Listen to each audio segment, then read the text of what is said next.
Now will we see the magic?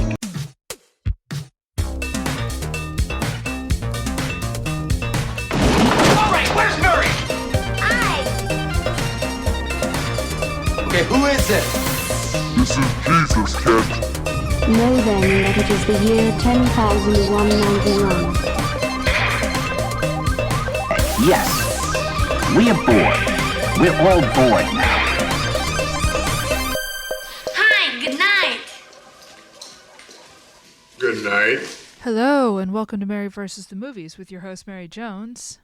And Dennis Ling. Please remain standing for 25 hours. We are going to do a 25-hour podcast now, no, absolutely live. not. So anyway, we're watching a movie that I don't actually know anything about, which is, Well, we know one thing. I know it was directed by Wim Wenders. And we know who's in it. And I know Harry Dean Stanton's in it. So yes, we're watching Paris, Texas. Yep. I don't know anything about this movie. Yeah. I really don't. I seem to remember people occasionally mentioning it back when I was a little baby, by which I mean, no, I don't mean actually a literal little baby. That'd be incredible, actually. Look, my parents watch a lot of movies, but I don't think they were watching Paris, Texas.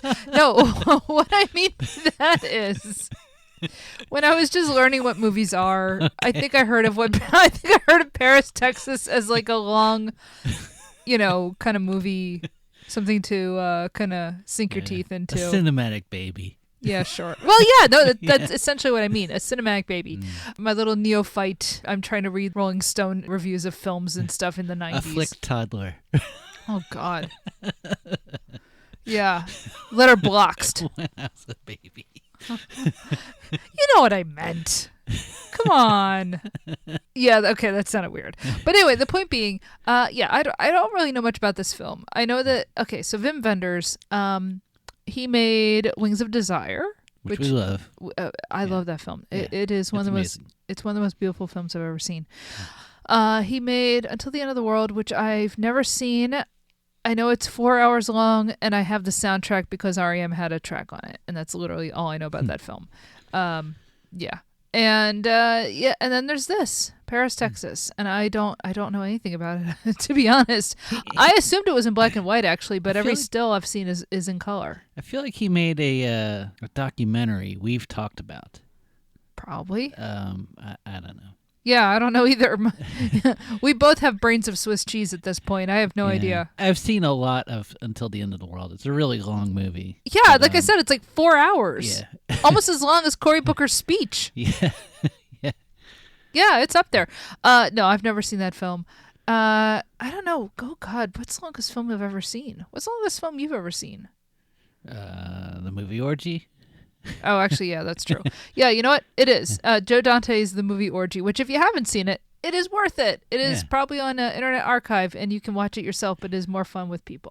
Probably second longest, second longest would be Justice League. Zack Snyder's I can't argue. Yeah, I didn't watch it, but that's fine. Yeah, long films are interesting. I don't know if Paris, Texas is long or if that was just something I read somewhere and they were having me on. Have you seen this film? No. Oh. Nope. Oh, I just assume you had. No. I will say it's one of those movies I was like, that's either by Jim Jarmusch or Wim Wenders, and I could never remember which. Weirdly enough, I think I know exactly what you mean by that, though. It just seemed like it could be either. We've watched several Jarmusch films for the show. I've never been disappointed by a Jim Jarmusch film. I watched some of his movies before we ever started the show, so it's not like I came to making this show without having ever seen, I saw Patterson in the theater, I saw Dead Man, whatever. But Jarmusch I think is amazing.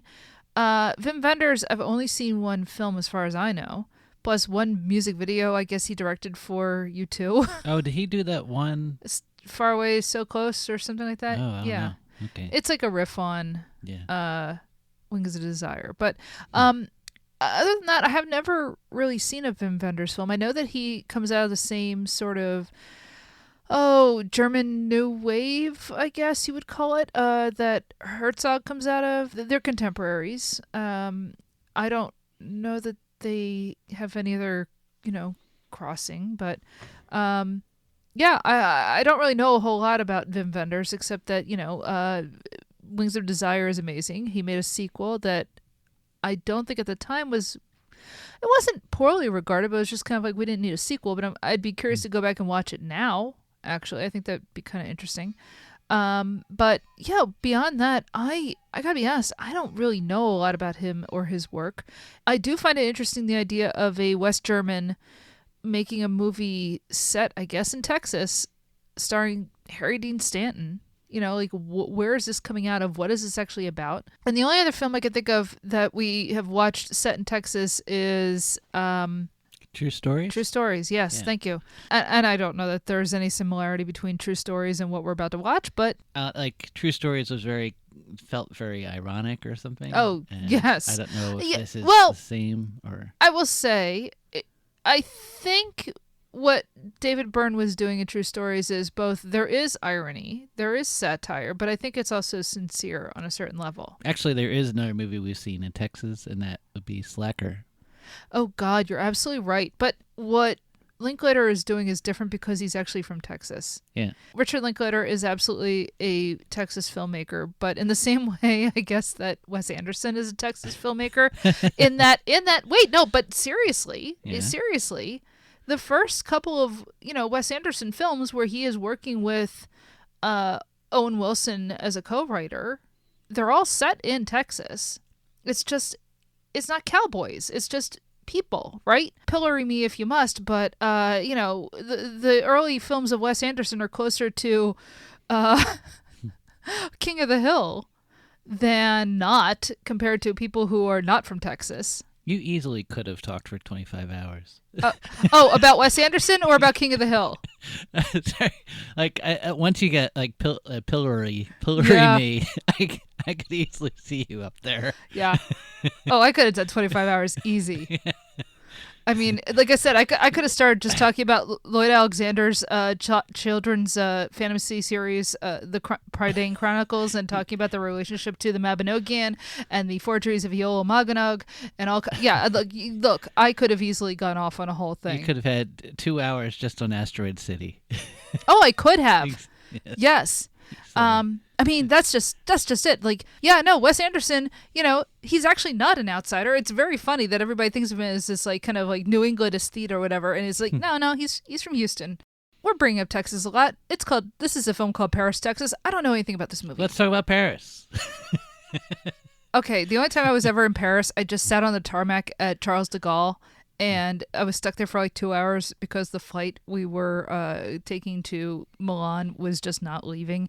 And I don't know what was going on, but we just sat there for an hour on the tarmac in this very hot plane that did not have air conditioning because it was not on. And I just remember looking out my window and I could see the Eiffel Tower and just thinking, it's right there. It's right there. Does this count for being in Paris? I mean, does it count to go to a place if your experience sucks? I think it does. So, have I been to France? Yeah, technically I have. I don't feel I had a French woman get rude to me. I don't feel 'cause like I'm I've fat. been in Holland. Look, you ate off China, right? Yeah, You ate I off guess Blue so. Delft, China, in the Amsterdam airport. You were stuck in Amsterdam for a couple of hours, Yeah. right? Were there people speaking Dutch around you? Were there? Sure. I guess I so. don't know. We had beer.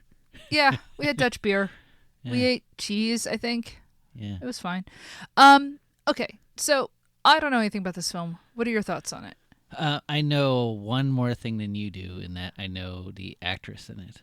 I have no idea who's... literally all I know is Harry Dean Stanton is in this. Okay. So we're going to go watch this at the Ambler Theater. Apparently we're watching some sort of restoration. Mm-hmm. So I have nothing to compare it to. But I'm kind of excited. I think it's going to be kind of neat. So do you think Harry Dean Stanton is the only star? Do you think he's the... Yeah. It centers around him?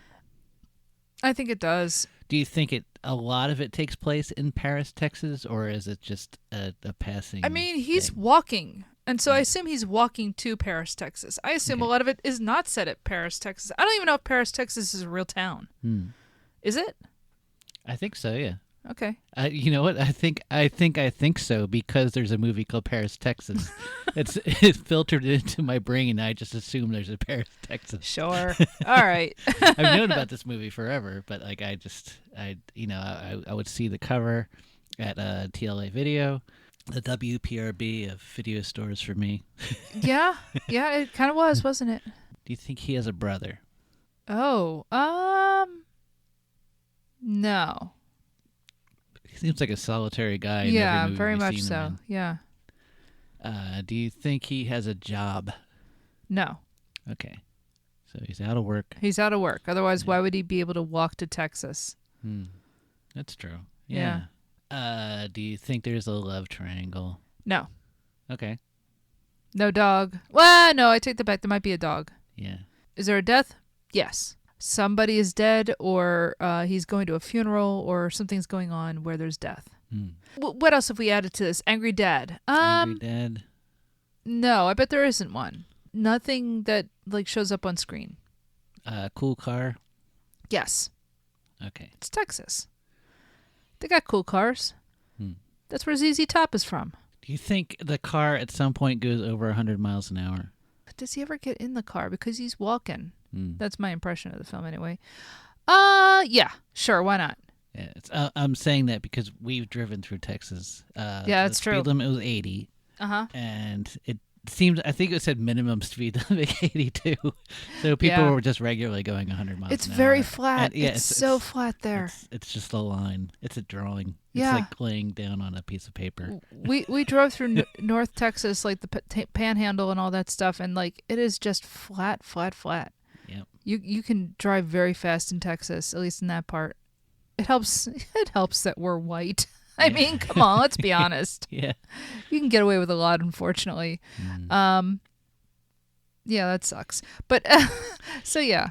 One of the biggest storms I've ever seen. I mean, I was driving through Oklahoma, and I feel like I had touched Texas. And for the longest time, I was like, I wonder if that counts as it being in Texas, because it was like the road was like kind of like nipping the corner while we were going through this corner and going to New Mexico. We were driving into the worst storm I'd ever seen. I've done drawings of it and stuff, and it was like, you know, like there's flat ground, there's blue sky behind us, and just like purple in front of us. It was insane. Yeah, it's just so striking. I can see why a filmmaker would want to make a film there.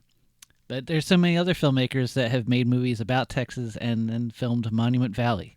So. Oh yeah. Look, I love the films of John Ford, but you know, every time he'll set something in Texas and he's just filming it in like Monument Valley, I'm like, I've been there. I know that's not Texas. Yeah. It doesn't even look like Texas. Now Texas is huge. Maybe there is something like it.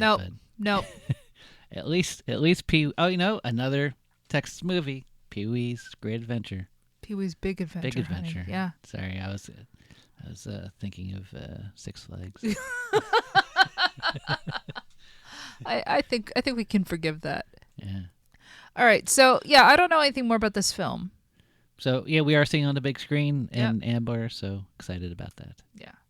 So having said that, shall we, well, basically stop recording Yeah. and go watch the film? Sounds good. I'll be a mirror, reflect what you are, in case you don't. I'll be the sun, the wind and the rain, the light on your door, to show that you're home. When you think the night has seen your mind, bent inside you, twisted and unkind. Sometimes you go to the movies and you just see a movie and it's fun and it's entertaining and, you know, water off a duck's back, right? It's not that it doesn't stay with you, but its pleasures are obvious. Yeah. And that's fine. You know, I mean, there's lots of movies like that. But sometimes you go to the movies and you see what is a capital M movie, something that is art. And yet it's not art in the sense of being a slog. You know, you don't feel like you're being tortured while watching it.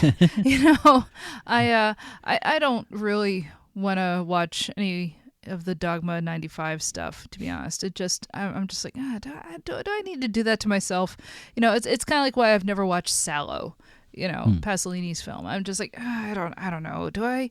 And, at the same time, like I used to feel that way about The Devils, and yet The Devils is fantastic. I love it. So, maybe I need to just be like, no, just bite the bullet and watch those films. But my point being, there are times where you see a capital M movie, and this is both pleasurable but also art, and you can feel how it's art. That's this.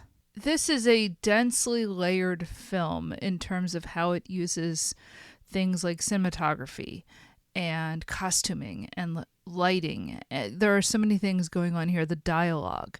This is a film that is firing on all cylinders, right?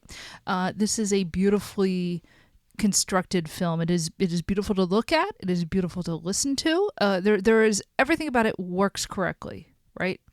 This is, I keep using the word beautiful, but it's one of the most beautiful films I've ever seen. You can talk about the way things are colored. You can talk about the way that things are framed. You can talk about the acting. You can talk about the dialogue. You can talk about so many different aspects of it. It is a beautiful film.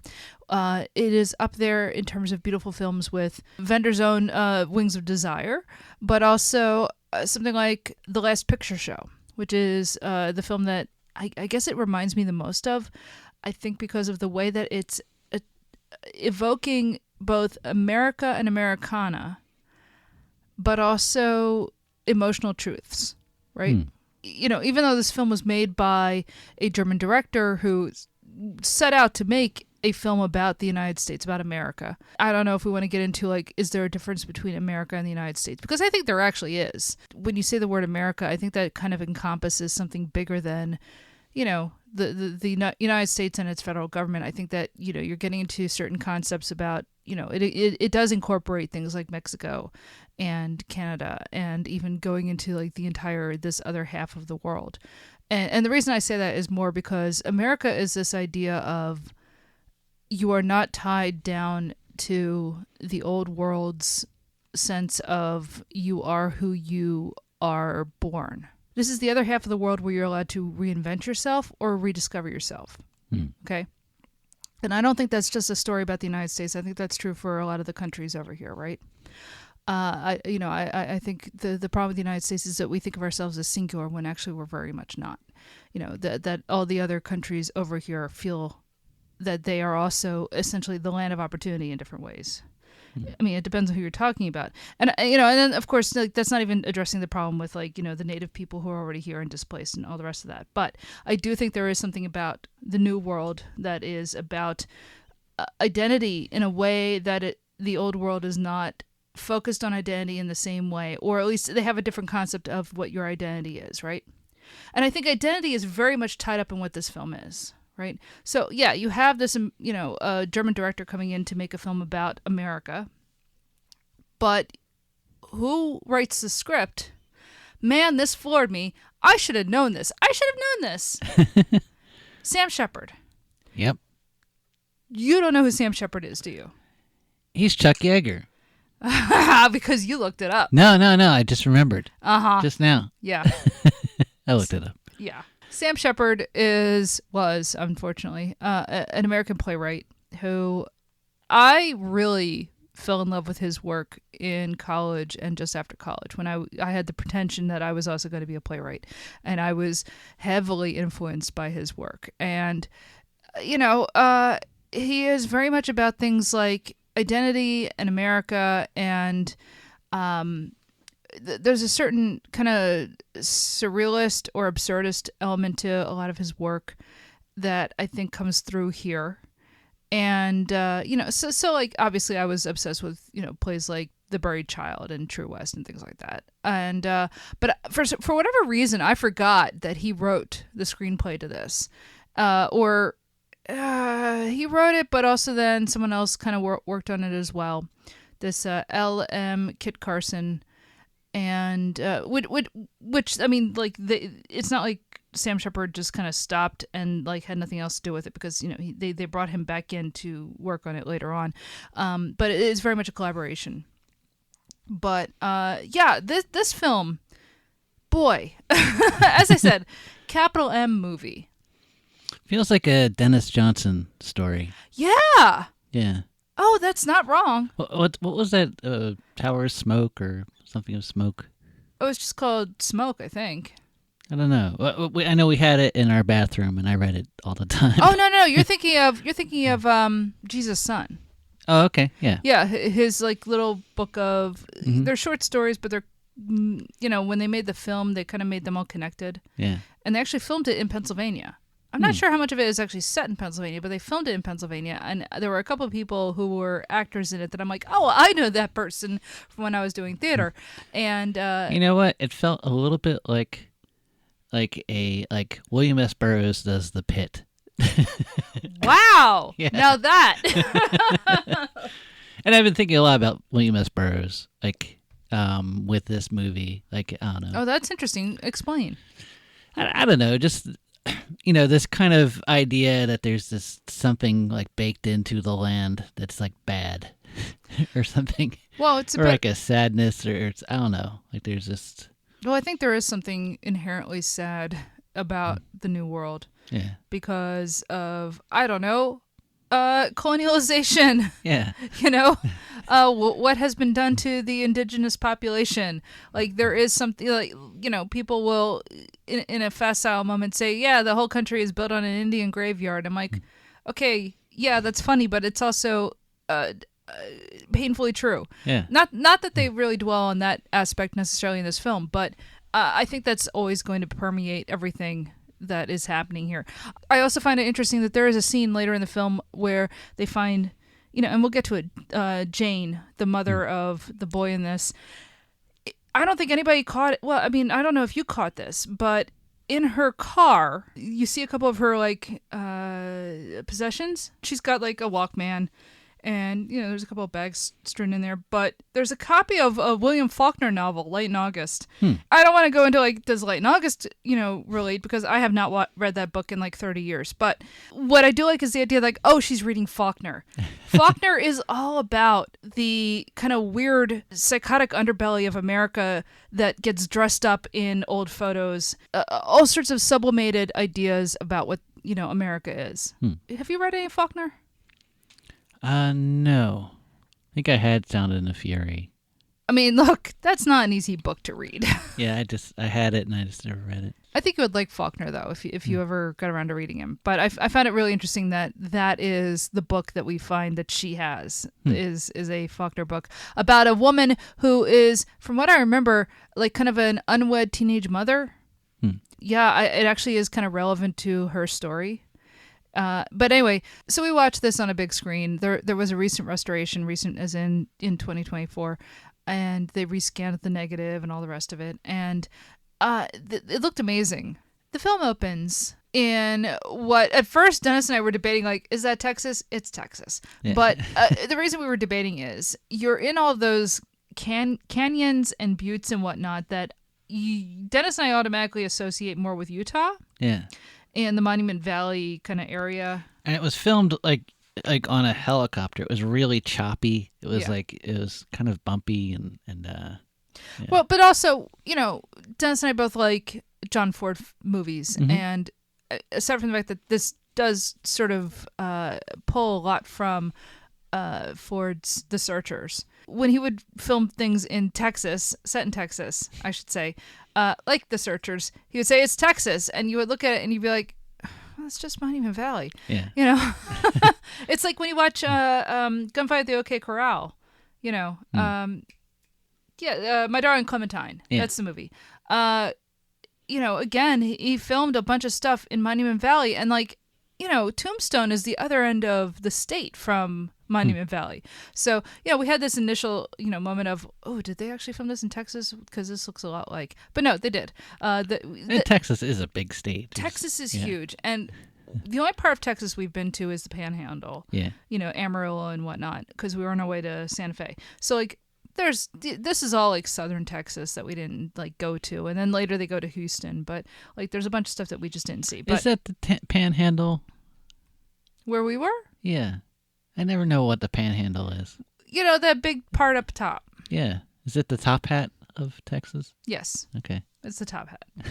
So the film opens, as you said, with a helicopter shot, just kind of establishing, this is very much, we're set in the American West, and it's that kind of mythic cowboy American West. It's John Ford movies, it's Coyote and Roadrunner films. It's exactly what you're picturing, right? This is the West as American cinema pictures the West.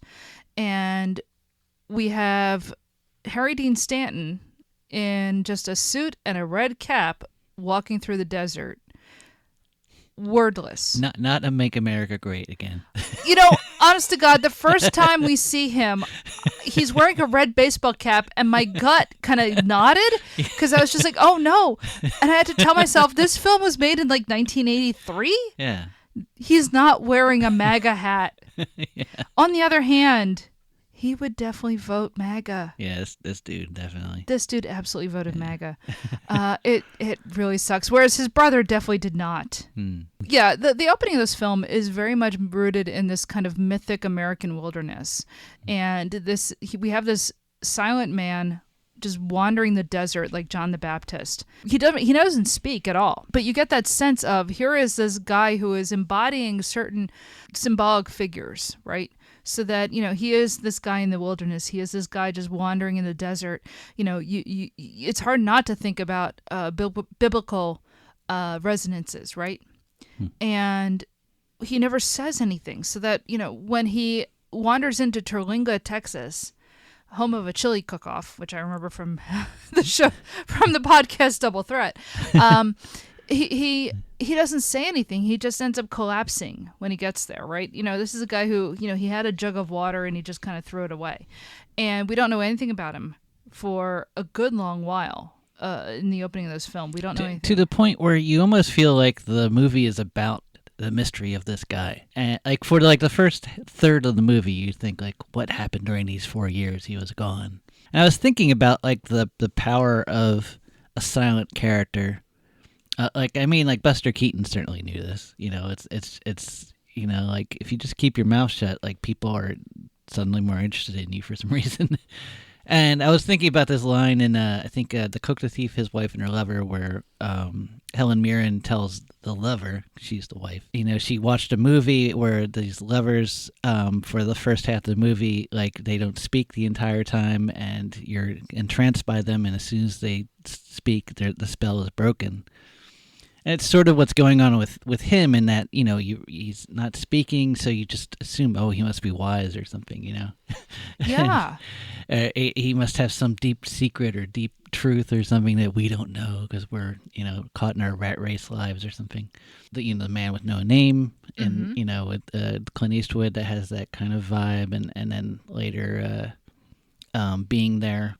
That character. Oh, that's interesting that you thought of Chauncey Gardner. Yeah. But go on, yeah.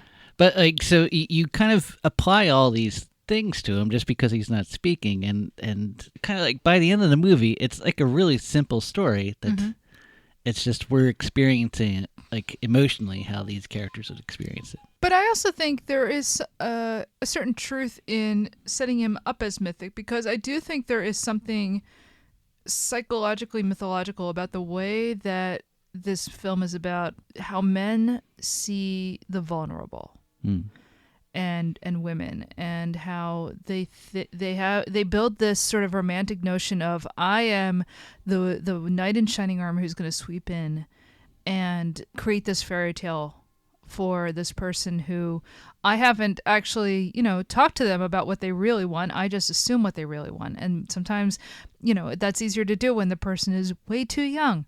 And, I think the reason that this film starts with a guy who comes across as mythic is because in a way he is mythic, but not in a good way. It is meant to evoke, as you say, these silent figures, or, like I said, the idea of ascetic holy men, wandering the desert, the church fathers and John the Baptist and guys like that. I think that's intentional. And I think, because, America is sort of built around these kind of weirdos, right? We have these idea of frontiersmen, Daniel Boone and Davy Crockett or Johnny Appleseed or whatever, Joseph Smith and Brigham Young and all of that stuff. And that's not irrelevant either, actually, when you get into like the history of, their abusive young girls. I remember an interview with Tom Waits over Meal Variations that a friend of his did like a long interview or something. It's called a Meal of Interview. I don't know. But he asked him about like a song on it, and it's like, you kind of build up this character of Tom Waits or something, and he's like asking about this aunt somebody or whatever on the album, and he's like, yeah, that was my aunt, visit her, and she's outside of Denver, It's something like it's just like it's just like the way he says a name, because he's built up this persona. You attach this whole like mythic thing, like, oh, I wonder what this aunt is like. She must sell drugs or something, and no, she's just in the suburbs. She makes good chili maybe. But I mean, that's the thing. Like, nobody in America is actually mythic. We want to have that myth. Yeah. So the film opens with a mythic thing. But what I love is how it disassembles that. Pops up in Texas and passes out at a clinic in the middle of absolutely nowhere. And this, I guess, German doctor who looks Mennonite to me, Now, this is a German and French film. It and is. There are German and French actors in it as well. Yeah, but it's... I think it's funny that my first thought was, is that a Mennonite doctor? Yeah. Because, I grew up in rural Pennsylvania. I'm used to the Mennonites. So when you see a guy who has a beard but no mustache, you think, yeah, that guy's either Amish or Mennonite. Mm-hmm. And I don't know what the case is here, but, I'm going with it. Yeah. And he kind of dresses, like with the hat and everything. And then a phone call is made to this guy's brother. And then we cut to the most suburban sort of situation you can think of, right? Oddly enough, it's Dean Stockwell. And you don't think of Dean Stockwell as the suburban guy, right? The brother who lives like outside Los Angeles, or actually in Los Angeles. But, because when I think of Dean Stockwell, okay, first of all, my first thought is obviously Quantum Leap. But my second thought is, David Lynch's stuff, again, this is going back into the mythic and the weird and the surreal and unsettling. I don't have, my thoughts about Dean Stockwell are not, this is a normal guy, although he was just an actor, whatever. But when I see him on screen, it's always like, this guy's going to be a weirdo because of what I'm watching. But he sells it in this, and he's great to the point where I keep thinking it's a different actor. Yes, and I can't think. Is it Ned Beatty? Like, who am I thinking of? I'm trying to think. There's some actor that always plays these roles, and he just fit it for me for something. I don't know. No, he's great in this. Honestly, and in fact, he's such a parody almost of kind of the normal brother, right?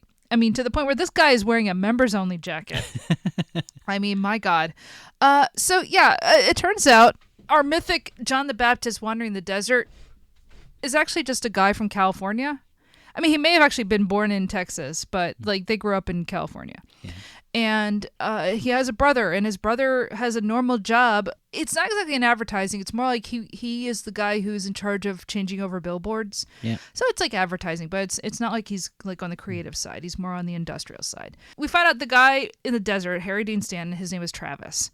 His brother is named Walt. And Walt gets a call, by the way, we found your brother. And it turns out that Travis has been missing for 4 years, wandering the desert. And then we have this long kind of part of the film where it's really more through Walt's perspective of, oh my God, they found my brother. I got to go get him and get him back to Los Angeles. It's great, but this is the most Sam Shepard part of the whole film. No, I'm serious, because so now you've got these two brothers, and you've got the one brother who is this kind of deranged guy who wanders out in the wilderness, and he is like the American myth personified in a way, like that kind of, the guy who goes off into the frontier, your Huck Finn, whatever, you're lighting out for the territory. And then you've got your normal guy who lives in Los Angeles and has a normal job and kind of tangentially related to advertising, and he has a wife, and he lives lives in the city, and he has his little bungalow. Probably just got cable. Exactly, because it's 1982, 83, Yeah. and he is the most normal square guy, and he talks constantly. He just never stops talking, in part because Travis, his brother, is just never going to talk, but he just keeps talking and talking and talking. And It's a little bit like the scene with Steve Buscemi and the other guy in Fargo, where you're like, oh, you're not going to talk? Well, I'll talk. I can do the same thing. I cannot talk. Well, I think he even says something like that in you're not wrong, actually. Yeah, I hadn't put that together, but It yeah. wouldn't surprise me if like the Coen brothers just kind of took the idea from that a little bit. I don't know. To be fair, nothing happens in this film that is on the level of Fargo, Yeah. or even close. But I do like, and again, like I mentioned, this was all written by Sam Shepard, and if you've seen True West, then you get at least a little bit of the dynamic between these brothers. Like this struck me as like, oh, this is very Sam Shepard, where you have like the one brother who is this kind of tightly wound, normal, whatever that means, conventional brother who is loquacious and like keeps talking and stuff. And then you have like the weird mythic brother who is the outsider and probably, mentally insane, let's be honest. And so like when I'm watching this, I'm just like, oh, I've definitely seen this play before. And so you have like this part of the film, which is this little road trip between him and his brother coming back to Los Angeles, and him constantly trying to corral his brother, who is still silent and keeps taking off, trying not to come back to Los Angeles, and doesn't want to come back home. He has no desire to re-enter society. And Walt's whole thing is like, no, you have to come back to society because you have a son who you abandoned. Both you and your wife. And so, of course, we're wondering through the film, well, where's the wife? Yeah. We kind of launch into the next segment of the film, like once Walt is able to get Travis to come back to human civilization, which is Los Angeles. And, as Phil Oakes said, the world began in Eden and ended in Los Angeles. Here we are. And I love this because you go from the American wilderness and the timelessness of it and the inhumanness of it, right? And now all of a sudden you're stuck in Los Angeles, and you've got people who have to deal with like these gigantic freeways, the 405 or whatever, and billboards, and I guess they live at like LAX, like they can look at the airport. I don't know what airport that's supposed to be actually. Well, LAX is down in the valley, so like I don't think it's there. Well, but what airport do you think that they're actually like? Does the bungalow look at? Oh yeah, I don't know. I guess it is LAX, but that changes where it was, so it's farther down south than what I was thinking. Well, where did you think they lived? Because for those who don't remember, Dennis used to live in Los Angeles. Yeah. No, I guess that makes sense. I mean, I know what you're saying. Los Angeles is very weirdly shaped, and LAX is way down south below like what everybody thinks of as Hollywood. Yeah. Not Hollywood, but Los Angeles. So now we kind of go into the next phase of the film where it's all about Travis meeting his son, who is now no longer 3, but 7, about to turn 8. Mm-hmm. And that is a huge amount of time to be away from your kid.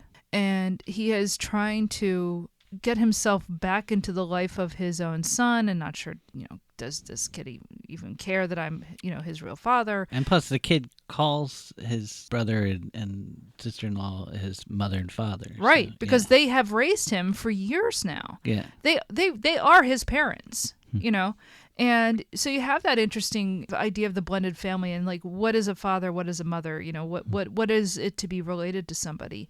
How prickly that is. How complicated that is. And yet I don't think the film ever says that they aren't his parents. I like how much the film dwells on their own anxiety about not only are we going to lose this kid, in terms of he's going to who his parents are. Not that they ever hid it from him either. Mm-hmm. They were always upfront. Your biological parents are not here, but we are your mom and dad. We're raising you. Obviously, they're afraid that this kid's going to be taken out of their lives because the biological parents are back in the picture. And what is that going to do to our relationship with him, And I like how the film lets those anxieties out.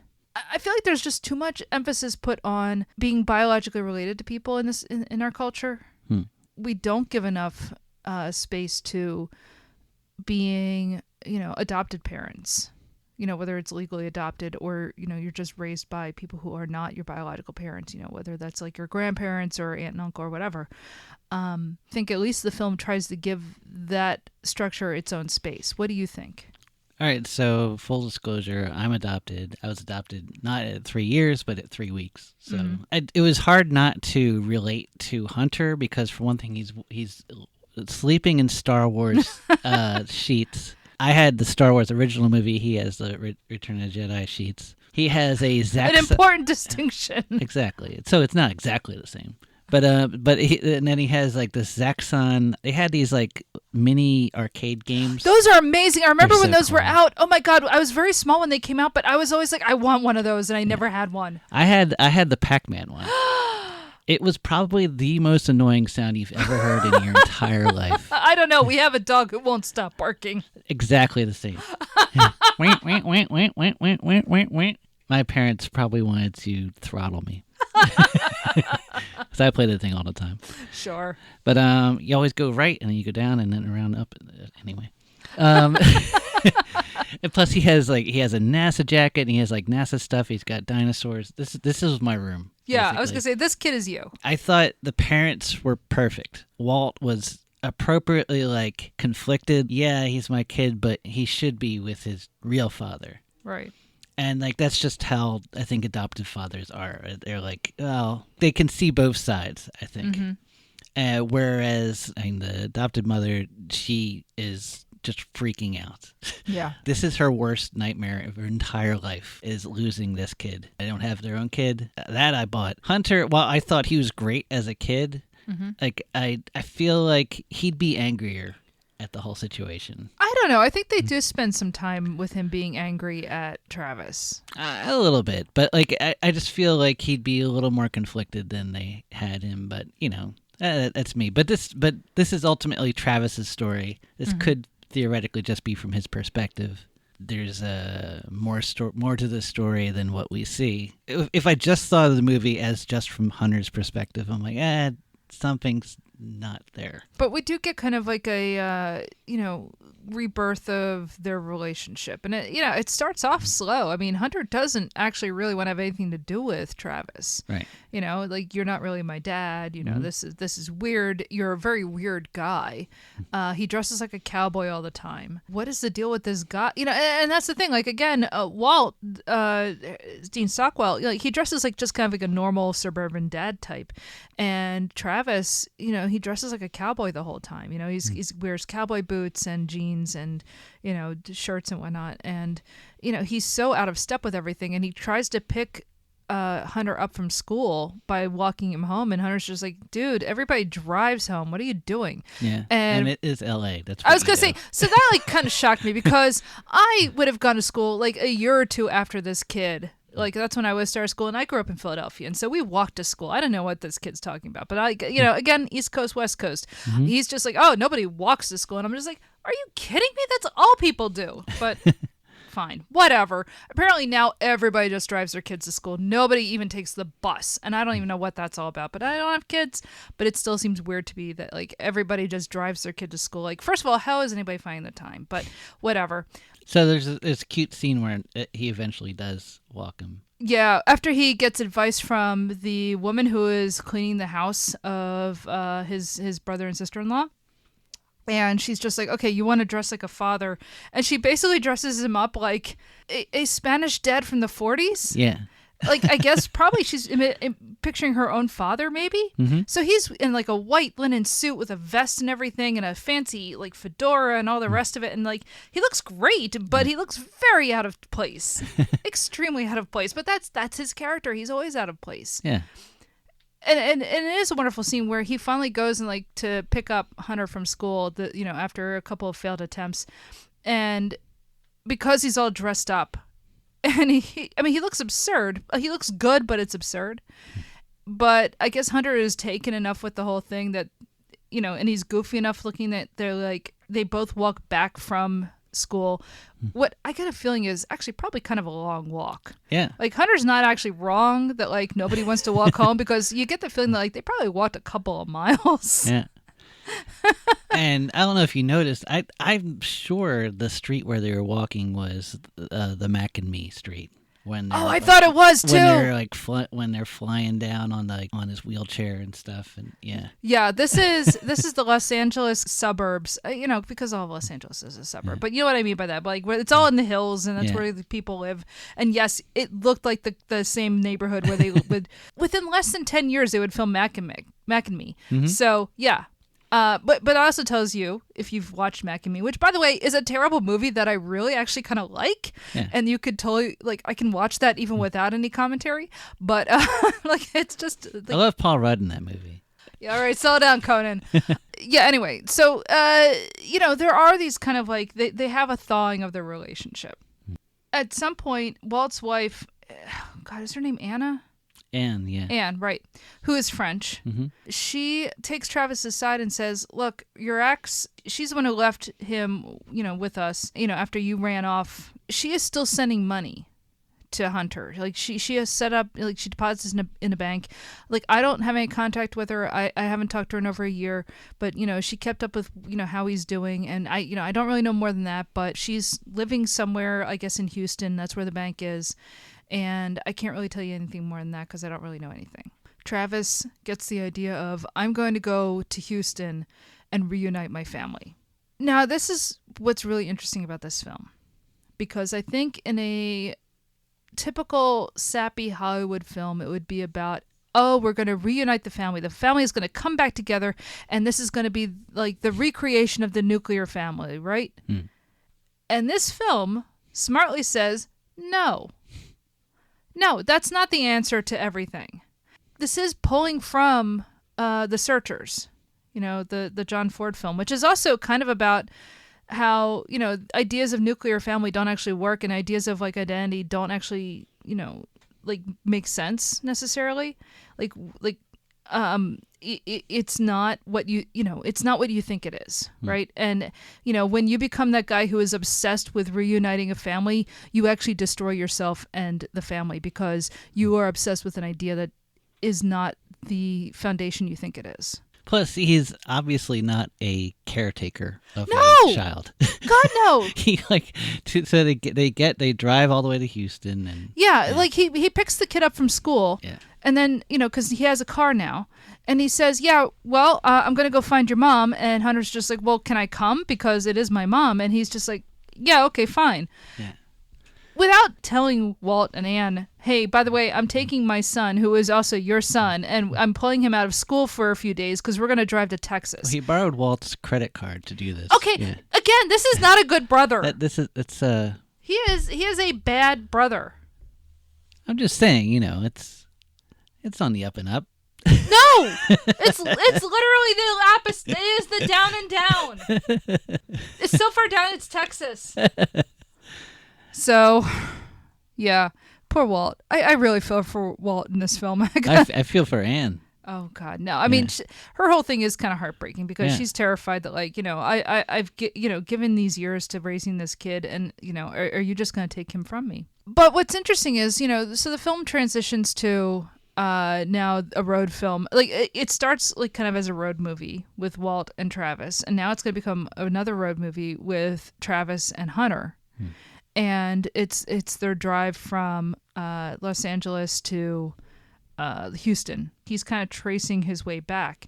The reason this film is called Paris, Texas, is that he went and bought a piece of land in Paris, Texas, which is the middle of nowhere, because he was told this is where he was conceived. And he thinks that he's going to achieve self-actualization by owning a piece of this land and moving his family there. And the family dissolved before he could do that. And so this is him, again, going back to Texas. It's not Paris, it's Houston, but he's going back to Texas in order to, again, he thinks he's going to self-actualize by doing this, right? So they drive to Houston and they do a stakeout at the bank where the money is usually deposited. And so it is very cute having Hunter with the walkie-talkie, figuring out which car he thinks belongs to his mother. But also, like, he leaves Hunter on one side, like just laying on the sidewalk, and then he drives around. And at first you think, is he just going to drive away? Is he just leaving Hunter here? I had that same thought, Like there's a whole bunch of scenes where Travis just does something, you're like, oh, he's going to do the worst possible thing, isn't he? Yep. But he like drives around the corner, just parks, and then falls asleep. Hunter does see the right car. And like I said, you see the Faulkner book back there. She's driving off because Hunter had fallen asleep. She's leaving, and so are they going to like pick the right car or not? And they start off down the highway, and there's two cars look the same. It's kind of chaotic. Oh, it is. This scene. Yeah. Trying to make sure they're chasing after the right car, and they follow this poor woman all the way to her job. And now we get into what actually happened to Hunter's mom. Well, she works as a booth girl? Yeah. I don't know how, I guess that's the right term for it, right? It's not exactly, like, she's a sex worker. Yeah. But, like, it's not exactly a brothel, but, this is all, like, kind of, like, it all depends on, like, terminology you want to use. But, like, her whole thing is that she is one of those things where she's in a booth and a guy would be on the phone, and it's sort of like she'll perform for him, and he gets off. Part of me wants to go to this place only because they have a female rock band and a comedian, and I'm just kind of like, I kind of want to go to the floor show. Yeah. That looks like fun, honestly. And I'm just kind of like, oh, do those places actually have that? That actually kind of looks like a good time. Like, I don't need to go into the booth, obviously, but like, I kind of want to go to the rest of it. Or like, could I be a comedian at one of these places? I don't know. You'll get chased by scary John Laurie. Oh my God. When John Laurie showed up, I'm just like, well, of course he's in this movie. In fact, he's probably playing the same characters in Down by Law. Yeah.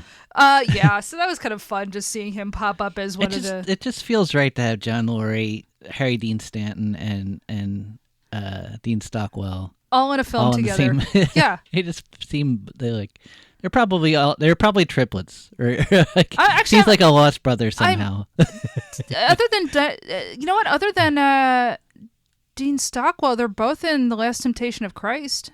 Mm-hmm. I don't think Dean Stockwell's in that. No, he's not. But of course they're all in the same movie together. Yeah. I was kind of like, I was rather delighted to see John Laurie show up in the I don't know it's not a strip club. What would you call that kind of a place? Yeah. Yeah, I don't know what it's called. It's not exact. Is it a brothel? It's not adult really a brothel. thing. Adult world. Yeah. I don't know what to call it. But and it's funny because he's just kind of like, hey man, you're not supposed to be in this room. You go over there. You're in the wrong place. You're in the wrong place. Yeah. But we see her next to him. Yeah, we do see her right there, and at least the back of her. Travis clocks like, oh man, that's it. That's my ex. And so we have a couple of things, a couple of scenes of him going to this place and then leaving and like kind of trying to engage with her and not knowing how to, and never wanting to kind of give away who he is, but trying to figure out, okay, what is. It's filmed great too, because when he first he sees someone else and then he leaves, but when he sees her, the camera doesn't move to her at first. It's just looking at him. And you see him looking pained and stuff, and yeah. So yeah, he finds out his ex is working here as a booth girl, and you have these kind of very tense and painful scenes, and they're tense because in a typical film, something like this is set up that you're waiting for him to explode with rage. Mm-hmm. You're waiting for some sort of action to happen. You're waiting for some sort of violence to happen. And what I appreciate about the film is that it never delivers that. It's not about that. This is not a typical American film. But what I like about this sequence in particular is that both he and Hunter are wearing red the whole time. Yeah. And it just feels like they're building up to like a big climax or something. And then when he goes up the stairs to her room, like the stairs are all red. It's like straight out of Taxi Driver. Yeah. Another Travis saving a sex worker. Yes. Yeah, exactly. But the movie kind of always pulls back. It's very Jim Jarmusch in a way, in that way. Yeah. Well, Jarmusch, I think, studied under Wenders, right? Actually, so I was reading up on this. They both worked on a documentary about Nicholas Ray. Oh. They kind of co-made a documentary about him. So they knew each other. I don't know how. Yeah. Well, I think in Stranger Than Paradise, Jarmusch has like a thank you? Or... Thank you to Yeah. Wenders. So, whenever Jarmusch was still at NYU, I think like he had some sort of, started working with him.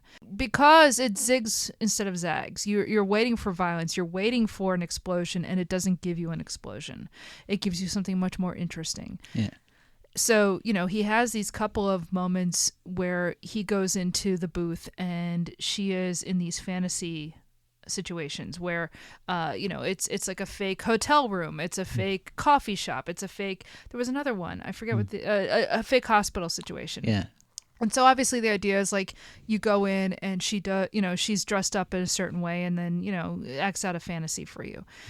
And I love how these are shot because at first you just get him looking through the one-way mirror where he can see her, she can't see him, and him kind of feeding her questions and kind of, ascertaining for the audience that, and kind of ascertaining for the audience, that this is his ex and whatnot.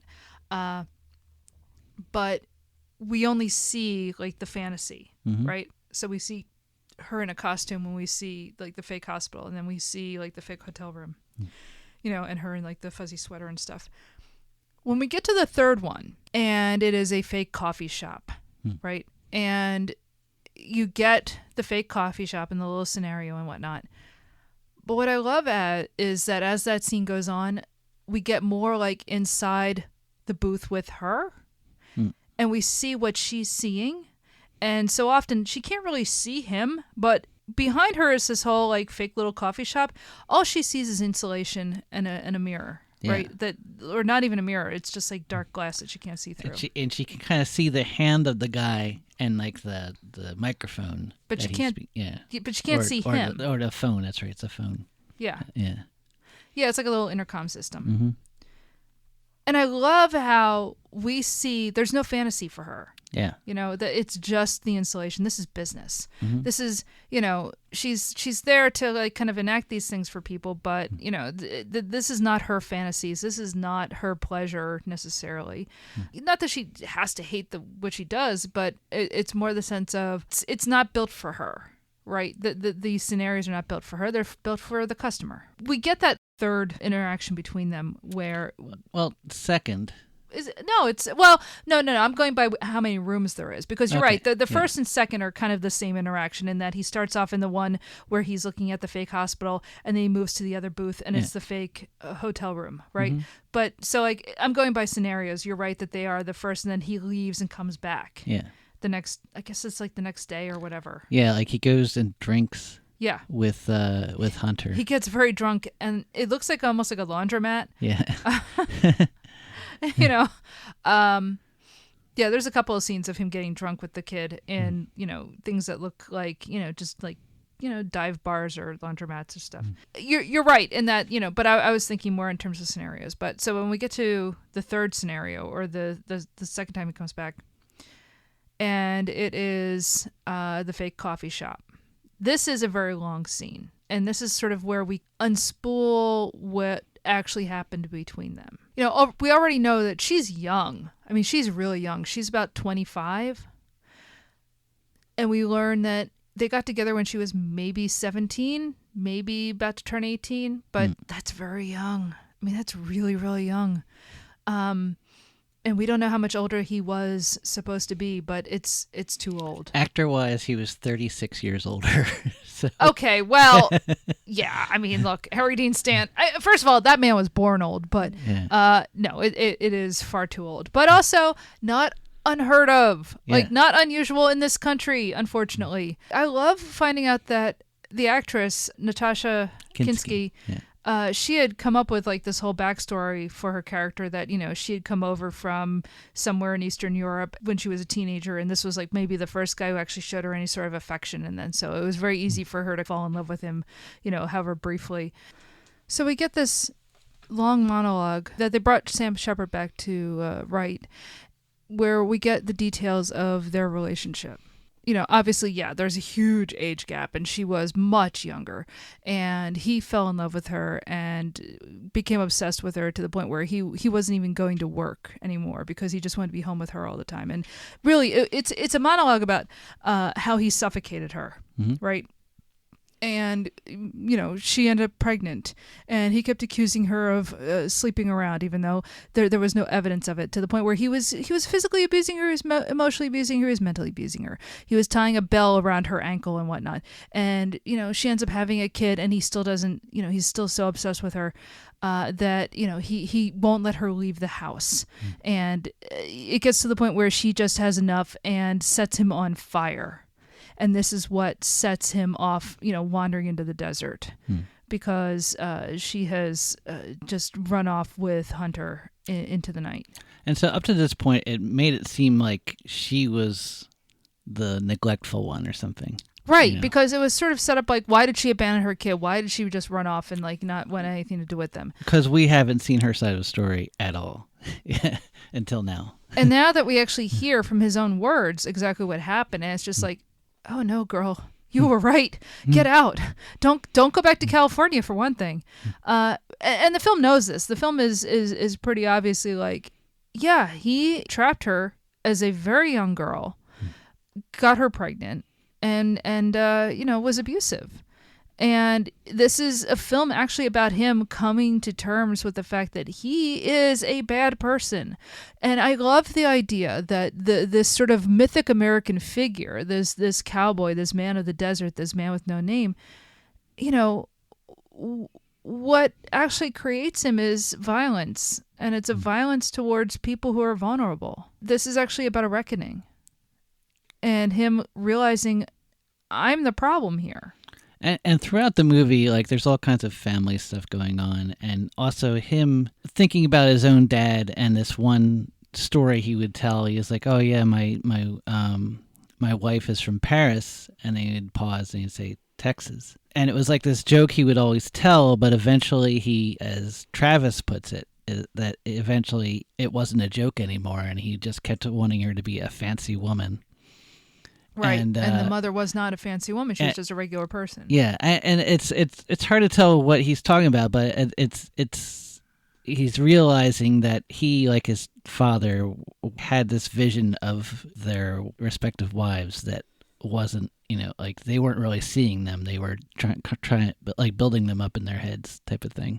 You have this whole speech from Travis to her, and her kind of saying, not so much that she forgives him, but she answers with, like, I was so angry at you. I've spent, years just talking to you, even though you weren't there, out of thin air. I don't know exactly that she forgives him and that she forgives what he did to her, but she's willing to make some kind of reconciliation.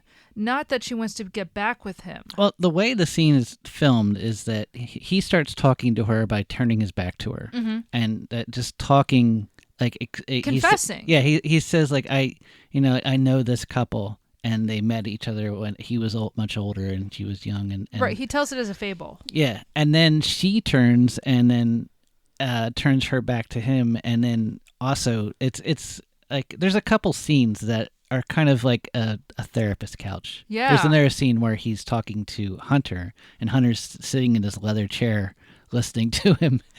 And you're right that there's a lot of scenes that it's like therapy, although it's not. Yeah. Now this one feels a little bit more like a confessional booth. But, yes. Yeah. And again, because they're in the booth at the brothel or whatever. But there's a really cool stuff done with mirrors here. There's a scene where, he's looking at her through the one-way glass and their faces kind of meld together. I mean, it's just beautiful cinematography. Yeah, she puts her head up to the glass to try to peer at him, and then you see his face where her face was. It's such an amazing shot. Like, really wonderfully done. And then later he asks, like, if you turn off the light, can you see me? Realizing the power dynamic of the whole thing. So she turns out the light. She's like, I've never done that before. So she turns out the light, and then she can see him, like, he puts the light on himself. And Yeah. Yeah, it's just kind of him acknowledging, oh, okay, I get it now. And I don't think he's looking for reconciliation No. or even forgiveness. I think He starts out looking for reconciliation. He starts out Yeah. thinking like, I'm going to get this family back together. But I think once he actually sees her. And also, like in the scene where he's laying on this couch and Hunter's the therapist, he says like, "Yo, I have this here. Look at this picture. I have this land. It's in Paris, Texas. I was thinking we could live there." And Hunter's like, "What? Live on dirt?" And Hunter's right. Like, why would we do this? I'm from L.A. Yeah. You know. But it's like he has this dream that's not actually. It's it's a house built on sand, basically. Yeah. Yeah. Yes. Yeah, exactly. Travis has this mythic American West, this pioneer idea, and nobody wants it because it's not something to chase after. Yeah. And what I love about this film is that on the one hand, it understands the romance of that vision, but it also understands why this is a false vision. Yeah. That this is not something you can actually want to capture. This is not something that's healthy, right? So while this the final meeting with Jane, that's her name, right? Jane, Yeah. is going on. Hunter is in a hotel room in the middle, like in a high rise in Houston. He's in Houston. He's in a like the Marriott or whatever in Yeah. Houston, and he's fine. He's just Room hanging out. 1520. 1520, and he's just like hanging out, having food sent up and playing with his toys. He doesn't realize what's going on really. Travis did leave him a tape saying, Yeah. explaining what his plan was. Yeah. He was I'm going to have your mother come to see you. The end of their encounter, after he's more or less confessed to saying, that I realized what I did was wrong. Yeah. He says, your son is at this hotel and here's the room. Go ahead and go see him. Because she abandoned him, and she kind of feels like, I can't be with this kid. Look at I don't have much of a life, and I don't have a lot of money, and like what relationship could I possibly have with this kid? And he's basically saying, you have a relationship, go and have one. It's fine, don't worry about it. It's better than the relationship I had. I mean, it's beautiful. It's so sad, but it's beautiful. Like you said, they're wearing red through the whole thing, and as you said, this is red is a color of action, of blood, of violence, of pursuit in a way, right? Think about hunting and blood and all the rest of it. When she goes to the hotel room at the end, and you're the one who pointed this out to me, she's wearing green. Yep. Hunter's wearing green. It's the opposite color, right? She goes to the hotel room. And she comes in, and like they know, like Hunter understands. Oh, this is my mom. This is my birth mother. Mm-hmm. And they embrace, and they're both wearing green, right? And it's almost this like Madonna and child, like thing, right? She's with her son, and he wraps himself around her, and it's this kind of wonderful scene of reunion. And the fact that like they're wearing the opposite colors, the colors of life and of growth, and a go, as opposed to red means stop, green means go. The use of color, as you were saying to me the other night, like this has to feel deliberate, right? Yeah. The last thing we see is Travis is kind of watching down in the parking lot, looking up at the hotel room to see if they come together before he drives off into the night. And that's the last we see of him. Born Under a Bad Sign starts playing. Yeah. Sorry. I don't know. It does not actually start playing. No. Actually, the music is Ry Cooder, Yeah. the slide player, and it's amazing. It feels like it's inspired a lot of stuff afterwards. It's just very sparse. Yeah. Yeah, and I read a thing from Ry Cooder. He said that he listened to recordings of the desert that Wim Wenders had made for one scene, and he said, "Oh, that's an E minor or E flat." And so he's like, "Oh, I'll just tune it to E flat and play in that." And yeah, the music in this is gorgeous. Yeah. It's as you said, it's all just this guitar, and it's haunting. Mhm. Yeah, and it's very Western, right? yeah, But yeah, I love how this film it's not like there is a family reunion in it, but it's not about reestablishing the nuclear family. Yeah. It is more about giving this kid and gosh, I say this kid, but really she's also a kid. Mm-hmm. I mean, she's 25, but given her entire history, she is in some ways still a kid. It's giving them like a firm foundation that he could not give. Mm-hmm. And I don't know. I just think it's amazing. Yeah. I think it's honestly one of the most beautiful films I've ever seen, which isn't that surprising given that the same guy made Wings of Desire, which is also up but there. But what I love is Wings of Desire is very much a film about Germany. And about Germany right before unification. They didn't know unification was going to happen, but it's very much about, we've lived for 40 years, in this strange divided country, and it's all very tenuous, and what does it mean to live in Berlin and all the rest of that. This is very much a film about America and myth and violence, but at the same time about rejecting all of that, right? Mm-hmm. Because in the end, it starts off in the mythic American West in the wilderness and all of these kind of like iconic sort of, vistas. It ends in a hotel room in Houston. That's fascinating, right? It's an inversion of what you expect.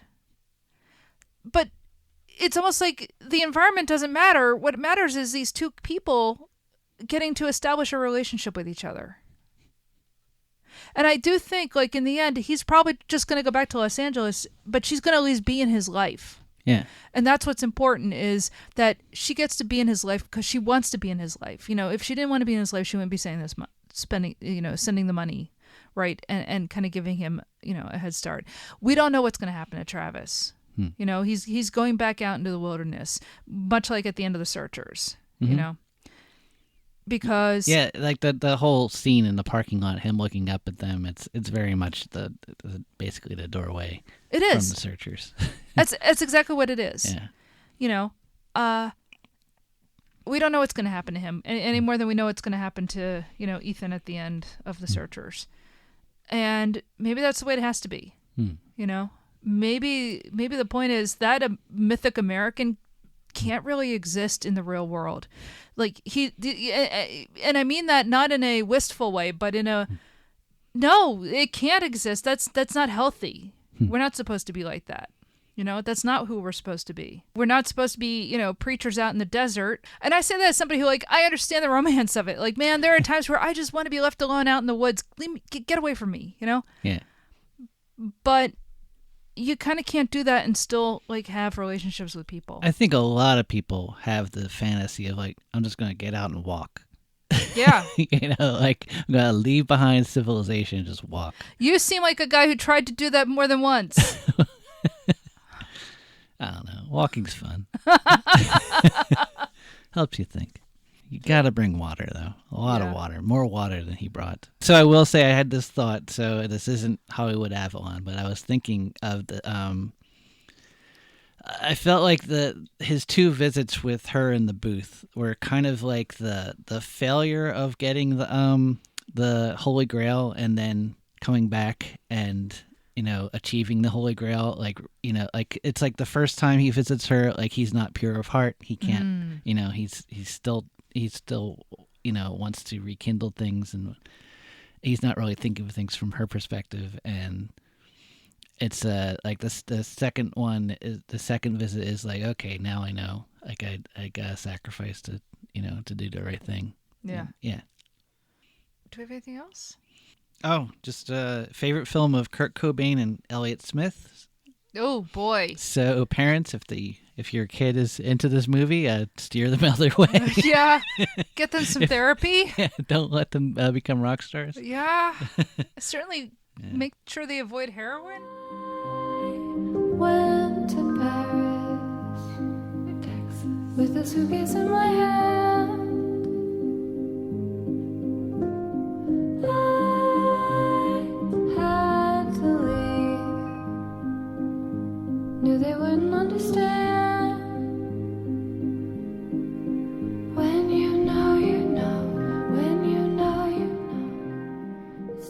So that was Paris, Texas, starring Harry Dean Stanton, Dean Stockwell, Aurore Clement, Hunter Carson, Nastassja Kinski, written by Sam Shepard and L.M. Kit Carson, and directed by Wenders. All right.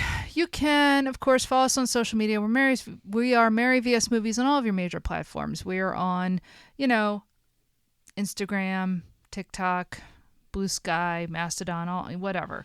We're there wherever you are, even on Facebook now, Tumblr, etc. You can always listen to us on all of your major platforms. Apple Podcasts, where you can rate and review the show.